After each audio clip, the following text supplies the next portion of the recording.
यरमई हरदिया दुभ पातर है। यरमई हरदिया दुभ पातर है। यरमई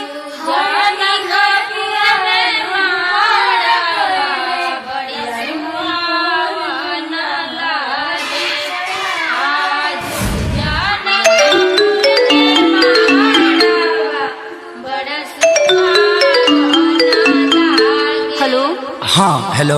कहाँ बाड़ा? घरे बनी। अरे जल्दी आवा ना। अरे इतना जल्दी कब आ? हमरा ये सब कुछ नहीं सुने के, जल्दी आवा ना। अरे तो इतना घबराइल काहे बड़ू? हमरा जिंदगी और मौत के सवाल बा, प्लीज जल्दी आ जाना। ठीक बा आओ।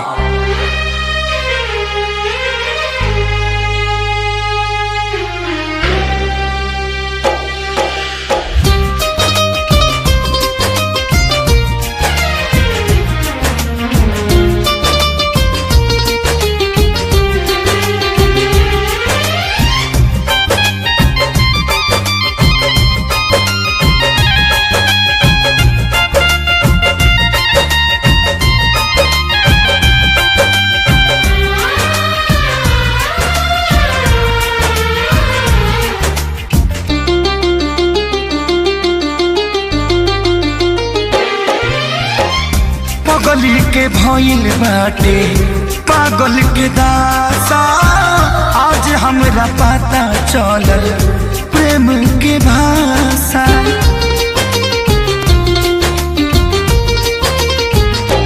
हाँ पगली के भइल बाटे पागल के दासा, आज हमरा पता चलल प्रेम के भाषा।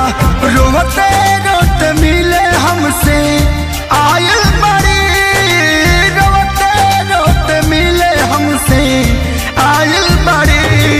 हमर जान आज हरदी से लटाइल बड़ी, हमर जान आज हरदी से लटाइल बड़ी।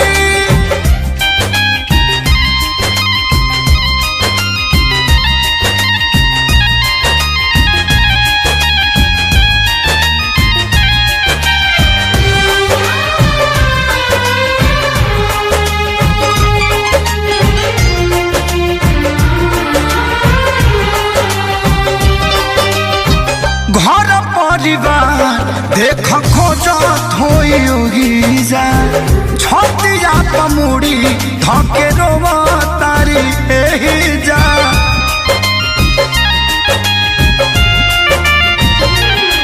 हथवा के मेहंदी मिटावेली इ तो हमरे के समझावेली। अखिया बाल राइल पागा लाइल बड़ी, अखिया बाल राइल पागा लाइल बड़ी। हमर जान आज हरद से लटाइल बड़ी, हमर जान आज हरद से लटाइल बड़ी।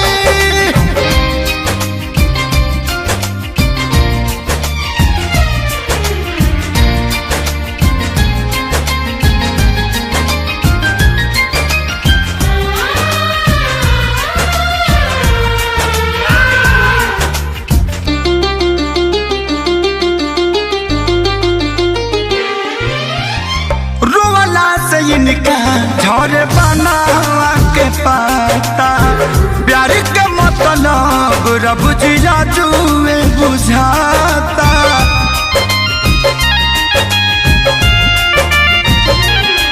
हम इनका से तनिको खफा नहीं खी, काहे की जान बेवफा नहीं खी। अखिलेश के खेसारी खाती भुलाइल बड़ी, अखिलेश के खेसारी खाती भुलाइल बड़ी। हमर जान आज हरद से लटाइल बड़ी, हमर जान आज हरद से लटाइल